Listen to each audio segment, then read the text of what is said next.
You are now in tune with Mamba Radio.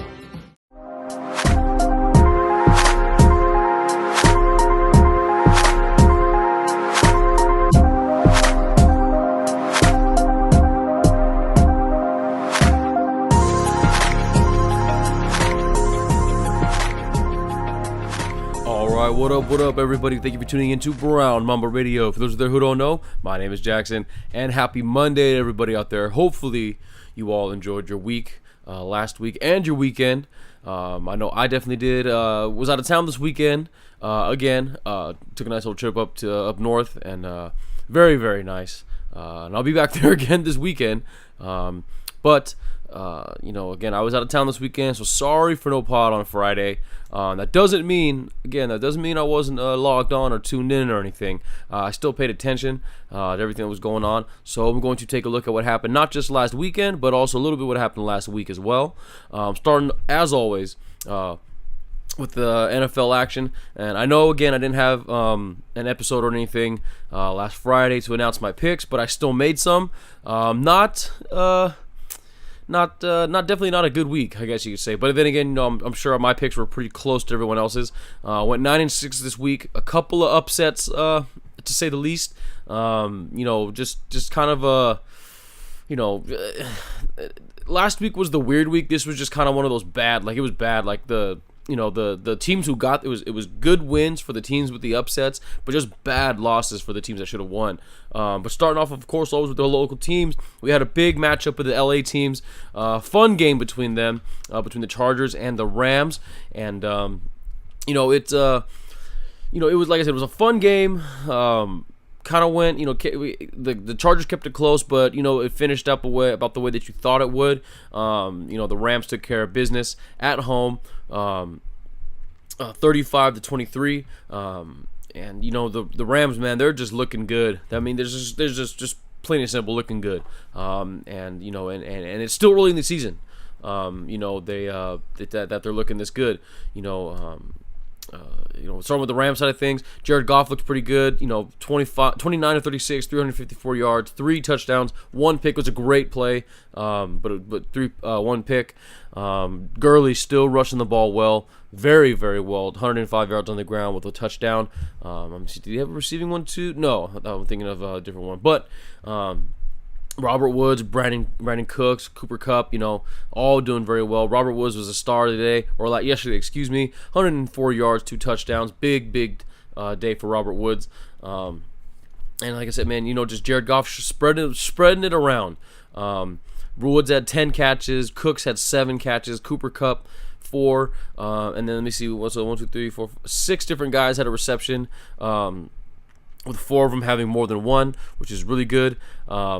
It's like I said, just it's a good sign for the Rams that they're playing this well this early, and I like how they're not using the it's early in the season narrative as an excuse to like kind of just to take it easy, I guess, and ease into the season like that. I like how they're keeping their foot on the gas and they're not easing up. They're playing very well, and like I said, and the thing is, what's crazy is that even though they got their foot on the gas, it's not full on pedal to the metal, which is scary for the other teams out there, because as well as they've been playing so far, that there's another level that they can take it to, that they haven't unleashed the full playbook. They're not really completely just giving Gurley the he's only getting 23 carries. He's averaging about that, maybe a little less, because of last week's game. But if they really wanted, they can give it to him about 30 times and just let him just just blow his way through everybody to set up the play action and all that stuff. But like I said, they're spreading things around, keeping it nice and even. And like I said, and the most important thing is that they're keeping their foot on the gas, and not letting up and not letting these teams get back into the game. Like I said, they're starting 3-0, and like I said, they're probably not going to go undefeated. But it looks like they're going to have a pretty good season on their hands. And if they lose any games, it's definitely because they lost them, if that makes sense. You know what I mean? They're going to be the ones to make the mistake of some kind. But on the flip side of things, Chargers, they did all they could to keep it as close as they could. They're just, Phillip Rivers did pretty well. 18 of 30, 226 yards on only 18 passes, pretty damn good. 2 touchdowns. Melvin Gordon ran the ball well as well. But like I said, they were playing the Rams. Just like I said, the numbers aren't as high for the Chargers, just because I don't have it in front of me, but the time of possession, just from watching the game, was clearly the Rams were in control the entire time. Not a whole lot of attempts or passing stats for Phillip Rivers. Not a lot of rushes for Melvin Gordon. But he still did 80 yards and a touchdown is pretty good for anybody. You know what I mean? And Mike Williams looked really good. There was always the issue of not the issue, but just the question of hopefully he can achieve the level of play that they think he could, and this was definitely one of those games. Like I said, he had that great touchdown, that long touchdown catch early in the game. Like I said, finished 81 yards, 2 touchdowns, the only 2 of the game for them, or for the receiving wise at least. But like I said, the Chargers, like I said, they did all they could, but the Rams are just better. They're just better. And that's nothing against the Chargers. You know what I mean? It was a good measuring stick game for them. If just to, like I said, to see where they're at, as far as like, can we hang with the better teams in the league? Like I said, the final score doesn't fully reflect it, but they did what they could, and like I said, if they play like this, like they did yesterday, then I think they'll be all right going forward. They may not be the big juggernaut going to the Super Bowl like everyone thought that they would preseason, but I think they should be all right and at least have a chance to get to the playoffs, especially in a not, I wouldn't say down AFC West season, but it's definitely a 2-horse race in the AFC West, and like I said, they can have a chance to squeak into the playoffs. But speaking of the AFC West, the Raiders, man, just same old story from these boys, man. They get out to an early lead. They look pretty good. They establish the control of the game and all that stuff in the first half. And it's just a completely different story in the second half, and they blow it. Their opponents make the adjustments that they need to make, and the Raiders either can't or don't or won't. I don't know what it is yet. So far, they just seem that they can't. I don't know if it's that they won't or don't, but they just haven't been able to adjust to the adjustments. And like I said, we got the same thing. The same thing happened against the Dolphins. And to the Raiders' credit, if there's any, I guess, like positive to take from this game, is they're looking a little better on offense. Derek Carr, like I said, he's putting up numbers. 27 of 39 for 345. That's pretty damn good. But again, there's just no touchdowns.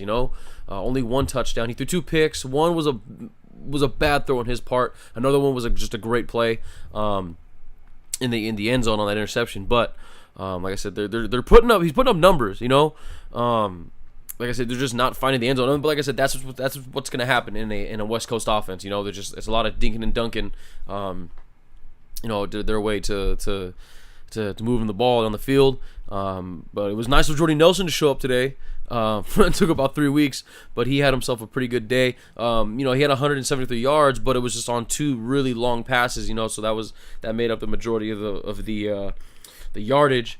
But yeah, Jordy Nelson showed up, 173 yards and a touchdown.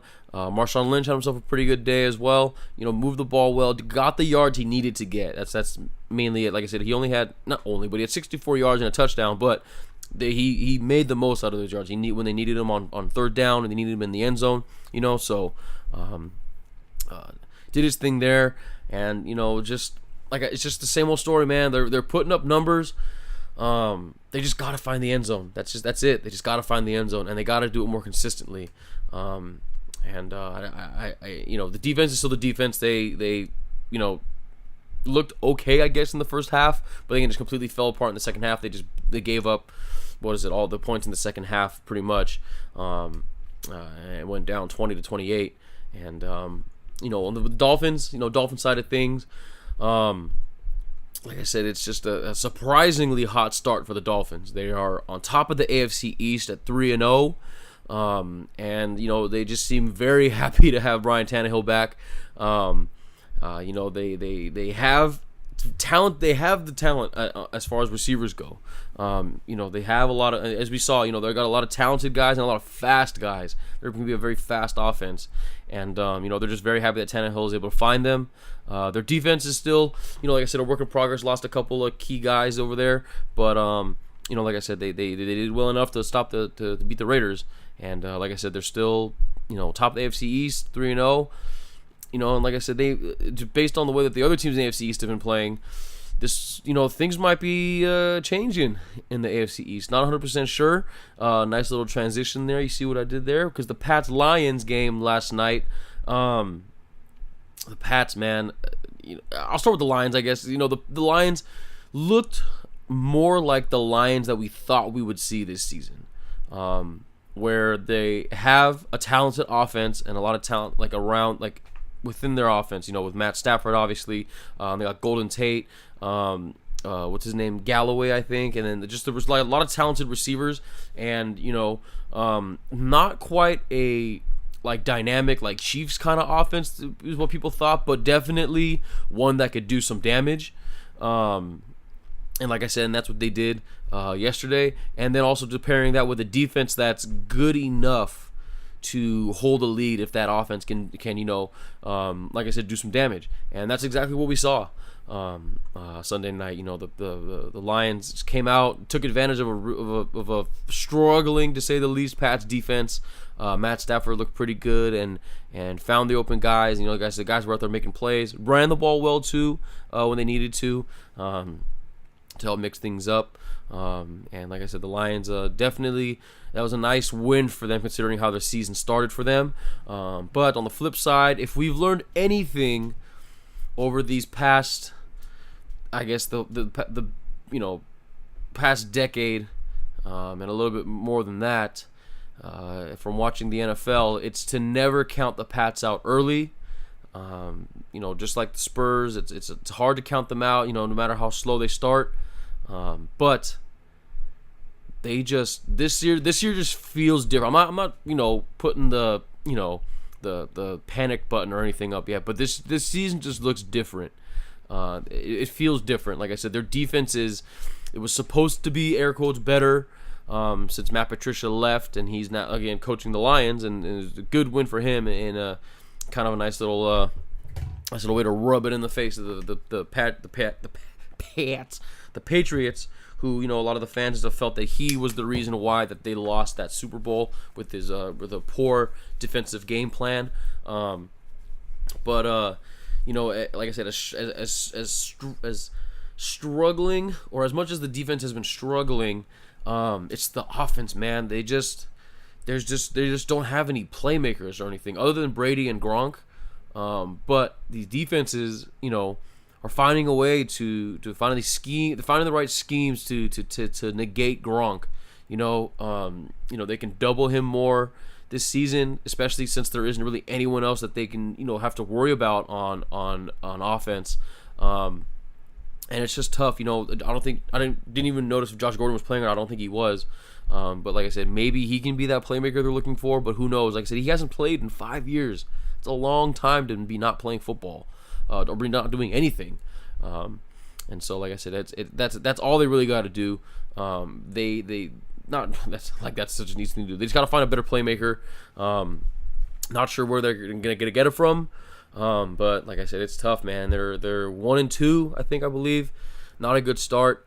And that defense still has a ton of work to do. But like I said, it's still too early to count the Pats out. But again, this just feels a little different. Feels a little different than years past. Moving on, we got the Chiefs-Niners, and I think we can now officially say that the Chiefs are must-see TV right now. That offense is so freaking good. So good. And it's just the perfect storm of the right players with the right talent in the right system with the right coach. Like, this is it's pretty insane. Like to think about, just like you have this combination of speed, power, like just that playmaking ability in a lot of different phases, a lot of different ways. You have that with obviously with Tyreek Hill, but you also can do it with Travis Kelce. Then not to mention you've also got DeAnthony Thomas who can break away. You got Sammy Watkins who can do some damage. Then that's not even the running backs with Kareem Hunt, who is just as much of a threat receiving as he is running the ball. And then of course with Patrick Mahomes back there just slinging it, who was great again. 314 yards and 3 touchdowns, helping my fantasy team out. And he was just great. I think he just said they said he set the record for the most touchdowns in like the first 3 games of a season or something like that. So like I said, he's just slinging it, and they are just on their way, man. They're well on their way to being one of, if not the best team in the AFC and in the entire league. Their offense is that freaking good. And it looks like they're going to need their offense to be that good because their defense is not playing well at all. But yeah, the Chiefs, man, they are here, and they are definitely going to be a force to be reckoned with. And then the other side with the Niners, I loved the fight that the Niners were showing. And, that the attitude that they had of the whole game, where they were, you could just feel it that they were saying, listen, we can hang with you guys on offense, even though they probably couldn't. But at least you could feel that was the kind of attitude that they had going into the game, where they know that they're good, but they feel that they can be just as good as well. And things were looking like they're gonna get a little interesting. They're keeping it. The Chiefs, every time it seemed like they were about to break away, the Niners just came back and scored somehow to keep it just close enough where they couldn't get comfortable. But horrible news for the Niners fans. Garoppolo went down with a knee injury late in the fourth quarter. The Niners' worst fears came true, and it turns out that it is in fact an ACL tear.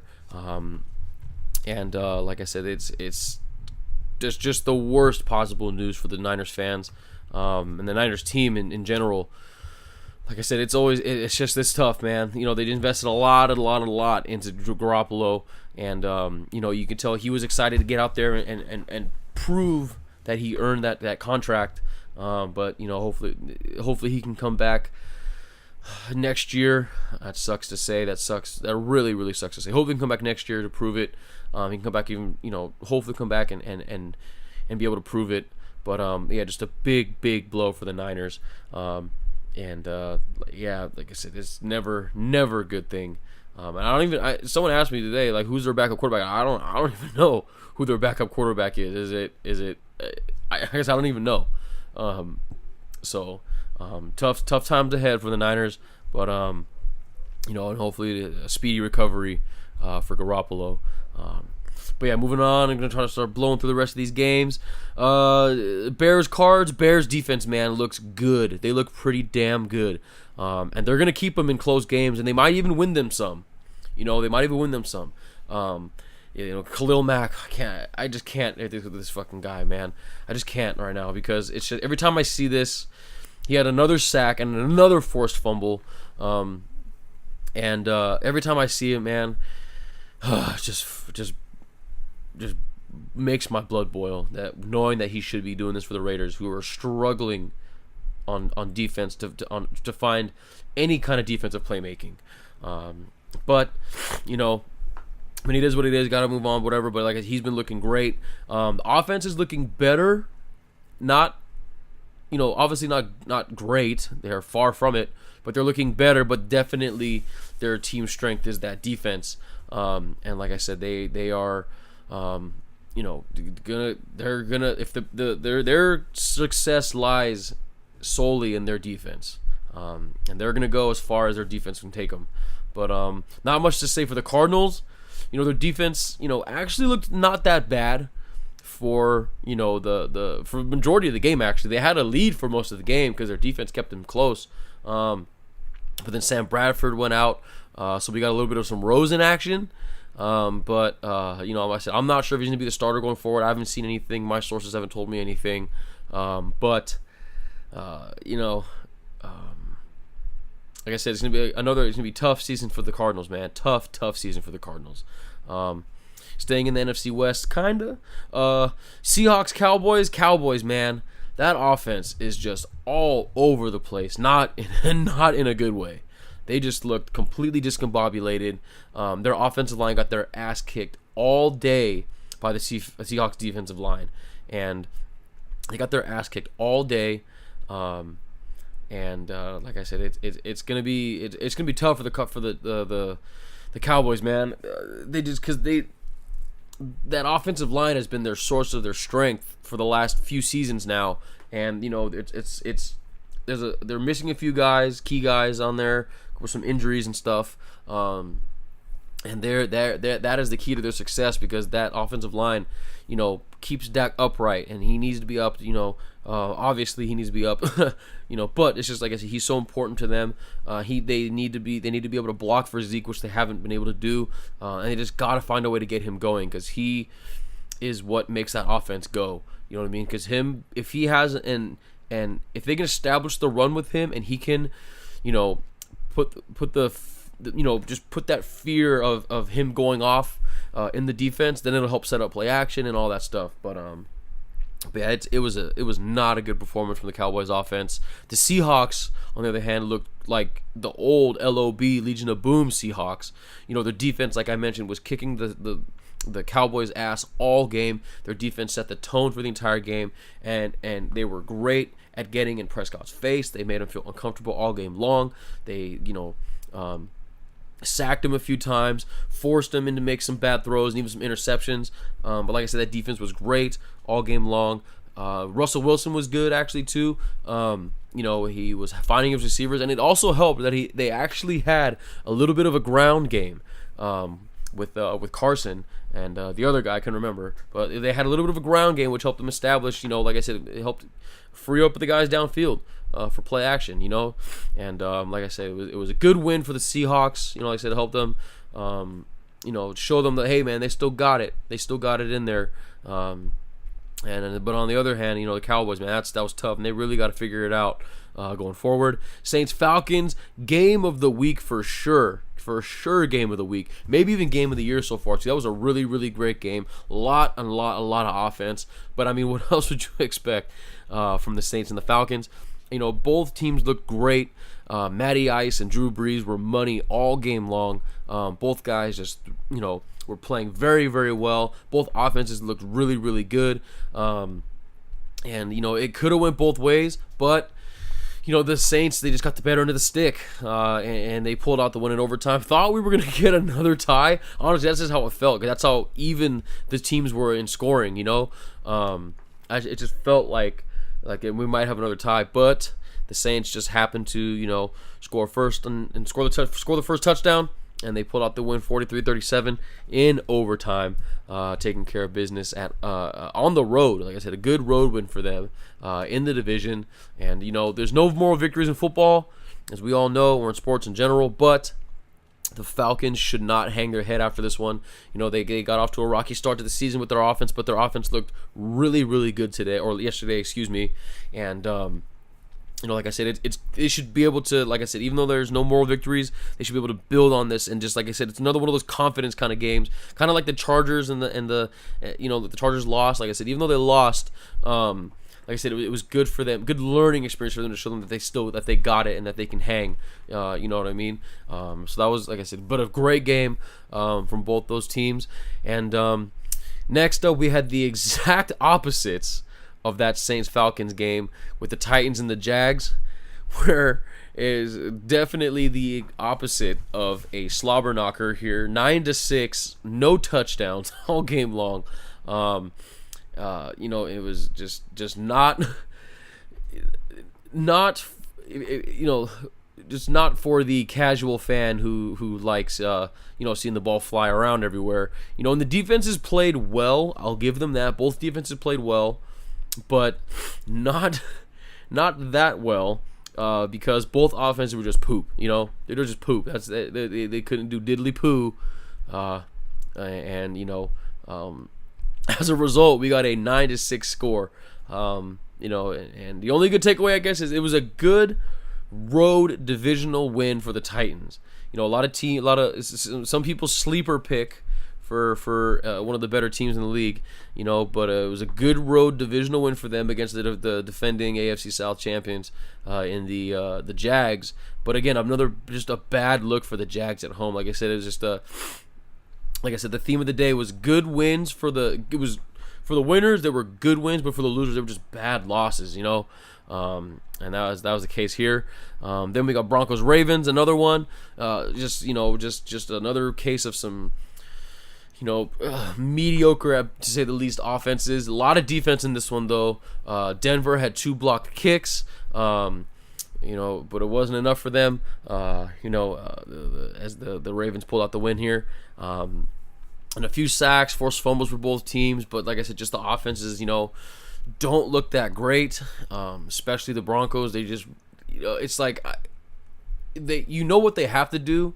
They gotta, figure it out. But I mean, it just looks like Case Keenum, man, is just, he is who we thought he'd be, and he, as much as people like him as a person, he definitely, bounces around from team to team for a reason. Our teams are willing to let him walk for a reason. So the Broncos are the latest victim of this this trend. But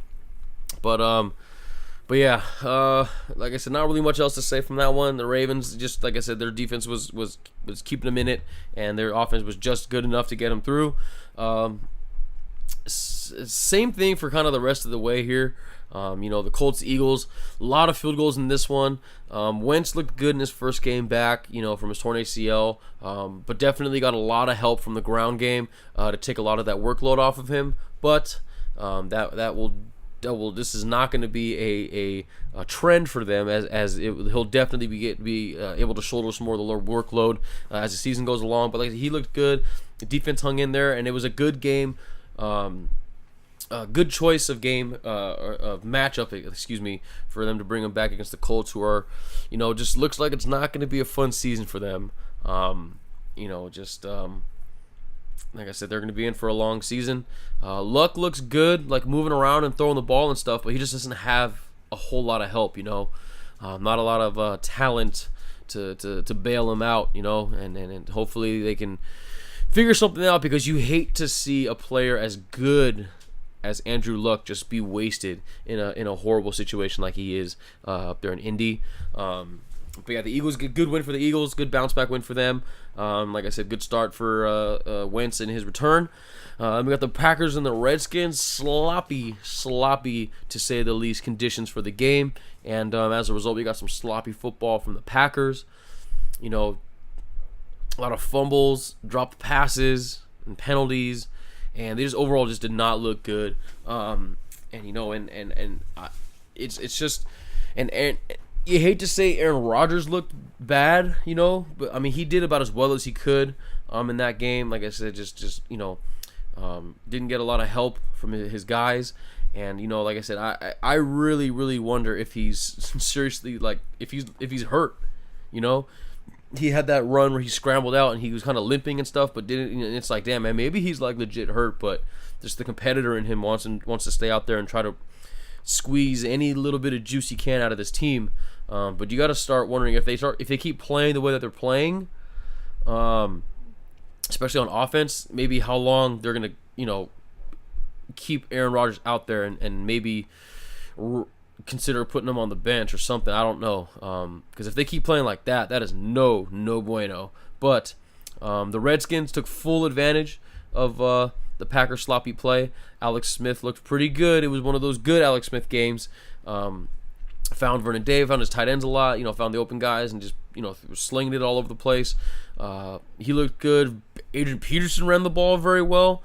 He looked like, it was almost like a little bit of a throwback Adrian Peterson. It was like, whoa, man, where's this guy been? But he ran the ball pretty well, and the defense was in Aaron Rodgers' grill for most of the game. Like I said, it was just, like I said, they just were able to take advantage of a poorly played game by the Packers. And like I said, kudos to them. And like I said, good home win for them. Giants Texans, good win for the Giants. Like I said, you can see it, man. They have a lot of potential. I mean, everyone's talking about their potential on offense, with Barkley and OBJ, and then these receivers, they've got Sterling Shepard. What's the other guy on the outside? I can't remember his name off the top of my head right now, but like I said, they got a lot of talent on offense, going forward. But their defense also played very, very well, and they were able to make things uncomfortable for Watson and the Texans offense, who, just that offense, man. It's just a tough start for them, and the Boo Birds were out. A lot of 3-and-outs. You really want to give Deshaun Watson cut him some slack, especially coming off the knee injury. But they just got to find a way to find the end zone. They're showing that they can move the ball well. Between the red zones, they're finding Fuller and Hopkins on deep routes, and they're open. But just once they get into the red zone or getting close to the red zone, they just can't find a way to put it in. And their defense is doing all that they could. Or they're doing all they can. They looked better. J.J. Watt was a monster. I think he had 3 sacks yesterday. And like I said, they're doing all they could. But, like I said, that offense was just not, helping them out. They just couldn't get any help. And it was a good win for the Giants. And like I said, there's a lot of potential for them going forward. Let me see what else. We got a couple more games. The Bengals-Panthers was a pretty good game, actually. It wasn't it wasn't great by any means, but also just wasn't a bad game. The Bengals had a chance to win, but just shot themselves in the foot at the wrong times with the turnovers at the exact wrong times. And the Panthers played just well enough to pull it out. Big games from Cam Newton, big game from Christian McCaffrey, and like I said, good home win for them. And like I said, just not a good way to lose the game for the Bengals. And Bills Vikings, Josh Allen show on the road against the Vikings, which was crazy. Huge win for the Bills. They look like they could be one of the best teams in the league just by the way that they played. Or if you watch that game, you'd think that the Bills were going to be projected to be one of the best teams in the league, and that the Vikings would be projected to be one of the worst teams in the league, as opposed to it being the other way around. But again, like I said, the Josh Allen show, we've seen flashes of what we know that the Bills saw in him in the last couple weeks. And he showed it off with his legs yesterday, 2 rushing touchdowns and 1 hurdle highlight. One of the only times I think if you've ever seen a quarterback hurdle the defender. And could have had some highlight throws and catches if his receivers knew how to catch. But, that's just the way it goes sometimes. That's why the Bills were projected to not be that great. Just not a whole lot of receiving talent around him. Excuse me, got to get a little drink of water. But the other thing was the defense just played extremely well, and they got in Cousins' face all day long and just forced all the turnovers, forced turnovers with interceptions, forced fumbles, strip sacks, all that stuff. It was great effort by them, and just not a good day at the office for the Vikings, especially on offense. Could not get anything going at all. They were pretty much goose-egged the entire game, except for the last possession where they scored the touchdown. And like I said, kudos to the Bills defense, and like I said, the Vikings offense, man, just did not look good. And the Bills just pulled out a huge win. Going on the road, winning 27-6. That's crazy. I don't think anyone saw that coming. I know I didn't. They were one of the losses I had in my pick, or one of the picks I got wrong, for sure. And I'm sure a lot of people were the same way. And finally, the game on Thursday, we saw the first win for the Browns since 2016. So congrats to them, and that's just crazy. It just sounds crazy and crazy each time I say it. And looks like they got a new starter, a new sheriff in town with Baker Mayfield. He came in for Tyrod Taylor, who left the game early, or left the game early in the game, but later in the second half. And Baker Mayfield looked to be the spark plug that the team needed. And everyone kind of knew that, or collectively agreed that was the case. It was just, we were just wondering what the hell was Hugh Jackson waiting for. And you don't want to call him a genius or anything for putting in Baker Mayfield, but it's like he should have been in there earlier and stuff like that. But anyway, he is our new starter going forward. like I said, it looks like he's just a breath, a new breath of life into this team. And like I said, I don't think they're gonna set the world on fire or anything. But like I said, look for them to pull out a few more surprising wins. And later on in the season. But on the other side of things, of course, if the Browns were going to beat any team and snap this losing streak, it was going to be to the Jets, who have been definitely humbled to say the least, these last couple weeks after their Week 1 shellacking of the Lions. And like I said, this was definitely a big slice of humble pie for the Jets and the Jets fans. But like I said, again, congrats to the Browns and the Browns fans. No one likes to be on the shitty end of a losing streak like that. So like I said, good for them. And like I said, we still got one more game tonight. Game of the week: Steelers and Bucks. I initially before this I would have said Steelers, but like I said, and the Bucks look pretty damn good, and they're at home, and they got Fitzmagic, and the Steelers, looking a little bit of turmoil, a little trouble in paradise over there, but like I said, I no matter what happens, I need AB to go off. For me, a nice little transition into fantasy talk. I need AB to have himself a day if I want to win in my family league. I'm that close. I need him to score like 12 points at least, and I'll be good. He hasn't gotten off to the start that we're used to him having. So like I said, AB, I need you, because it's just not been a good start for your boy. I'm 1-1. I need this. Don't want to go 1-2 in my family league. I need this from AB, but I'm already 0-3 in the Friends League and the Fantasy League, and it's just not going well for me. In the fantasy, I'm over. And on top of that, I just lost my one of my quarterbacks, in Jimmy Garoppolo. But it's all right because I picked up Fitzmagic. Hopefully, I can hang on to him. I was looking to just have him for trade bait, but I guess I might have to need him going forward. But just mistake, like I said, just being on vacation, I just forgot about setting my lineups and stuff. Didn't see that Jay Ajayi was out, left him in my starting lineup, and got nothing from him. But it wouldn't really matter. Didn't have any other help from anyone else anyway. When your kicker is one of your better players, that's usually not a good sign. Justin Tucker did well for me, but other than that, didn't really get a whole lot from anyone else. It's just about teens, nothing crazy. The whole from anyone. Not a good week for me. But in the family league, like I said, another great day from Patrick Mahomes. Glad I picked him up. And like I said, same thing here. Just made a mistake, man. Left Delvin Cook in my starting lineup when he was actually out, and so I got nothing from him. And like I said, I gotta hit the waiver wire, man. I gotta hit the waiver wire, find some new running backs. It's tough, but again, if Patrick Mahomes wasn't on my team, I would be in big trouble this year as well with my my family league. But one last thing about football, as far as NFL goes, before I move on and try to wrap things up here. This was the first week where the new roughing the passer rules reared their ugly head. There's no other way for me to put it, but and they were like really like garnering attention not in a good way. For those of you who are familiar, they've implemented they've extended, I guess, the definition for roughing the passer, where if obviously it's hitting in the head and hitting late and all that stuff, but they've also added it where if you tackle the quarterback and you land with your body weight on the quarterback, that's going to be flagged for roughing the passer.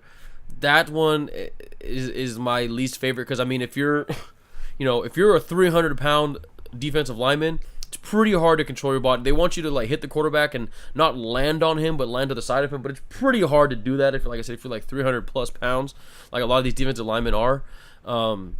There's that one. There's the going low rule where it's they'll throw a flag if you feel like you went too low on the quarterback, which is tough because it's tough, man. A few of the calls this weekend were questionable to say the least, and the most notably, the one that was really making its way through like Twitter and Reddit and stuff was the sack that was called back and called roughing the passer on Clay Matthews, where any other time it was just a clean hit, man. It was clean, and I don't know, man.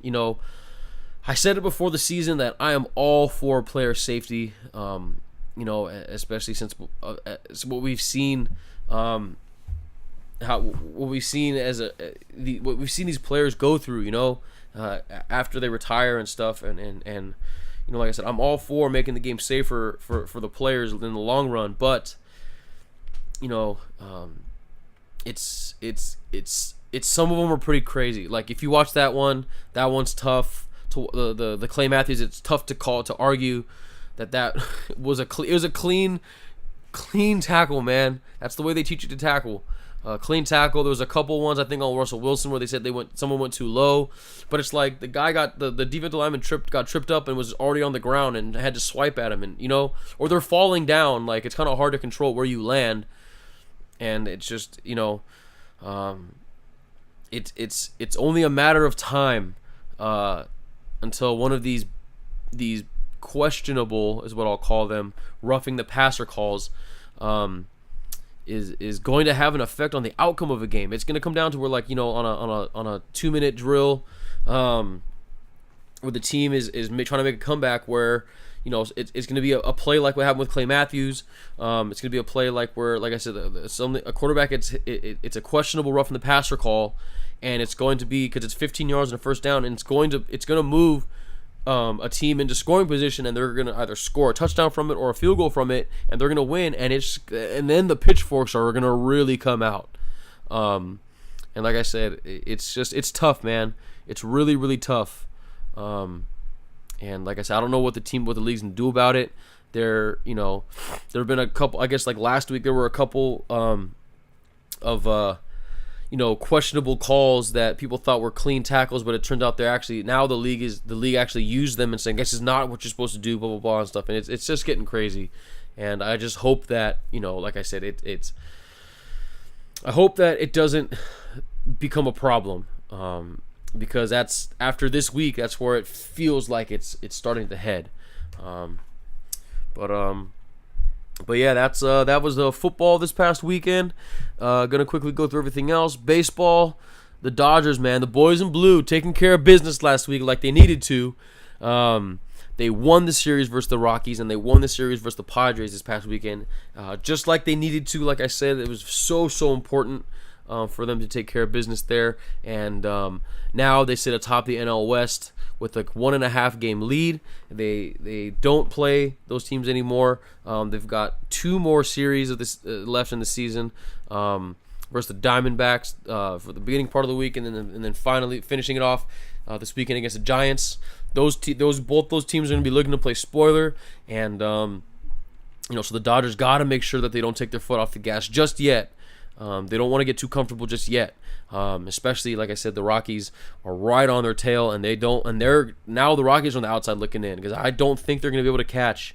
Let me see if I can pull it. I don't think they're going to be able to catch. Where is it? Oh, I'm on the wrong one. In the standings, they're not going to be able to catch the Cardinals, I don't think. They've got, the Rockies, man, they've got 2 series left, but they are not in the division. They are just they're play the Phillies and the Nationals. Phillies gonna be a tough series for them. Nationals could be too. But yeah, they're gonna need to win them too, because like I said, they're not gonna be able to catch the Cardinals or the Brewers for those last 2 wild card spots. It's like I said, it was a great weekend for the Dodgers last week. Like I said, they stepped up when they needed to, and it was a great way to finish off the season at home with a 14-0 butt whooping of the Padres. Last home game of the season for the boys, and like I said, it was a great way to send off the fans. And hopefully, like I said, it won't be the last home game of the regular season, because we're hoping that they get some playoff games, and you already know we're about to be out there. So Like I said, just got to finish strong. Like I said, we can't ease up yet. Don't get comfortable. They have to go into these games thinking they're down 1.5 games, not up 1.5 games. And like I said, then maybe they'll. Like I said, it's this big final week. Big final week for those boys. And nothing really with the Angels. They're completely out of it. Not a whole lot of wrestling news either. NBA, media days here today. And the NBA is officially starting to heat up. Preseason's right around the corner as well.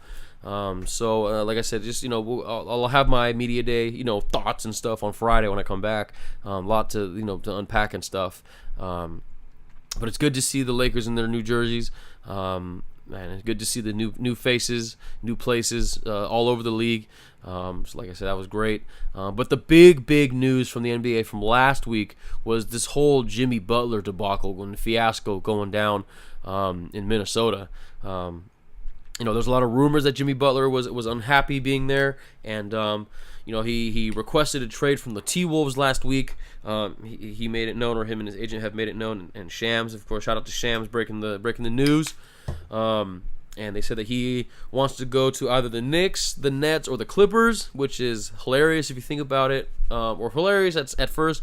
But if you really think about it, this Jimmy Butler's a guy who likes nice things, just to say the least. If you've listened to him on different podcasts, like the Bill Simmons one, you know that he's really, he loves all the stuff that comes, the perks that come from being a professional athlete. And it just seems like he really wants to be somewhere nice. He doesn't want to be in Minnesota where there's nothing to do. He doesn't like being in Chicago where there wasn't a whole lot to do. Compared to New York or LA, it's not a coincidence that the teams he wants to go to are in New York and Los Angeles. So, like I said, nothing wrong with that. I do not blame him at all. I love living here in LA, and I would love to live in New York as well. Or I wouldn't mind living in New York as well. But just this whole thing is just messy, man. It's just not good. Then there was all the beef on Instagram with him and Andrew Wiggins, and then Steven Jackson came in off the top rope out of nowhere, putting his 2 cents because he thought that, because he was calling out Andrew Wiggins and stuff. This whole thing is just not good for the Timberwolves, because first Jimmy Butler wanted to be traded, and then all of a sudden they're saying he actually didn't want to be a trade, but then actually now he is back on the trade block, and it's just ugly and it's not good, and it just seems like they just need to break away from this to be able to move on, because it feels like it's a toxic situation in that locker room. I might do something more, trying to figure out what would work for the Clippers as far as hitting a guy like Jimmy Butler. It'd be good for them to have a guy like Jimmy Butler. I don't think he'll be able to fully turn their team around, but it's definitely a good piece to have on any team. He's still as much as of a polarizing, I'll say, personality as he is. He's still a great player on the court and a great two-way player, which is an asset to any team. So like I said, now that like I said, media day's coming up, or media days today, preseason's coming up, and like I said, the NBA, man, basketball really doesn't stop. And like I said, I'm excited for it to be around the corner. I got a lot of nice NBA content coming up as well, so I'm glad to be able to get into that soon. And also, I forgot I have it here in my notes. Space Jam 2, I guess, is officially happening if we're sticking with basketball. It's going to star LeBron. Ryan Coogler is going to executive produce it. And, of course, it's going to star the Looney Tunes. So, like I said, that's cool to see. Like I said, it was a long rumor for a long time that they were going to have Space Jam 2 come back. Or they're going to bring back Space Jam. And, like I said, it's cool to have it finally come back. The only big question is who is going to be the Monstars. Like I said, there's a lot of options out there, but like I said, I'm excited to see who they pick for the Monstars in that. And that's going to wrap it up for me, I guess. Went a little bit longer with the football talk than I wanted to, but hey, what else is new? And, like I said, catching up. Got a lot of catching up to do as far as music to listen to. There's a lot of cool new music that came out. Brockhampton's new new project came out. I didn't get a chance to fully listen to it. Young Thug put out some new stuff that was good. It's pretty good. I can't front. French Montana, he's got some new stuff out. Stylist finally dropped. The new song with French Montana and Drake, with the controversial line from Drake. Maybe he's taking shots at Kanye, but other than that, it's still a fire ass song. So like I said, a lot of good music to get caught up with. And I also want to finish off saying, I just watched Maniac, the new series, the limited series is what they're calling it on Netflix, the one that's starring Jonah Hill and Emma Stone, and it is definitely one of the weirdest shows that I've seen, but it is really, really, really good. And I highly recommend it to everybody. Each episode is, between like 25 and 45 minutes long. It's only 10 episodes. You can knock it out. It was a perfect weekend to knock it out. And I highly recommend it. And I also highly recommend that you watch it multiple times, because I need to watch it at least one more time before I gather my thoughts and stuff on it. And want to discuss it, because it's just that out there and that crazy. But what else would you expect from Cary Fukunaga, the same guy who did True Detective season 1, and just like I said, a great director, and like I said, another great piece of work, and just great acting from Jonah Hill, great acting from Emma Stone. They have such good chemistry. It's good to see them back together after from their super bad days. But like I said, just great from them. They were really, really good. And like I said, I just don't want to ruin it for you if you haven't seen it. You just have to watch it. It's one of those kind of shows. And like I said, just watch it. Watch it. 10 out of 10 from me. It was really, really good. So yeah, Maniac. I guess I could say so far it's my favorite, thing that I've seen so far this year. A lot of fun. It's just crazy. That's all I'll say. It's crazy. It's crazy. But highly recommend it. And that's gonna do it for me today. Like always, everyone, thank you for listening. This is actually my 100th episode. So I really, really want to thank you all out there for listening. And rocking with me for 100 episodes. And here's to 100 more. It's been great. I love doing this, and like I said, just thank you. I really appreciate it for listening, and like I said, and it would be great if you guys would subscribe to stay notified and all that stuff, to get all the Brown Mamba content on SoundCloud, iTunes, Stitcher, TuneIn, YouTube, wherever you get podcasts. Like I said, I know Spotify. I've been trying to get on Spotify for a long time. It's tough. It's really tough, but I know that they had that thing where they said that they're going to make it a little bit easier for independent artists to post their stuff directly to Spotify. So shout out to Spotify for that. I'm going to try to get on there. Like I said, don't just follow along there. Follow along on all the socials, Instagram, Twitter, Facebook, Tumblr, all that stuff. Brown Mamba Radio, or JXCKSXNNN. That's 3 N's. Follow along there. And then everything, of course, is on brownmamba.us. The blog. Shout out to the blog boys and blog girls. And that's gonna be it. Again, I just want to thank you guys again for sticking with me for 100 episodes. Like I said, it's been a lot of fun. I really appreciate it. And like I said, that's gonna do it for me today. I will be back on Friday with another episode, with some more football picks, some more unqualified opinions. And like always, everyone, don't just have a good week, make it a good week. Drink more water, because health is wealth.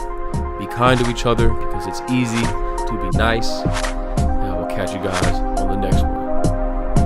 Peace.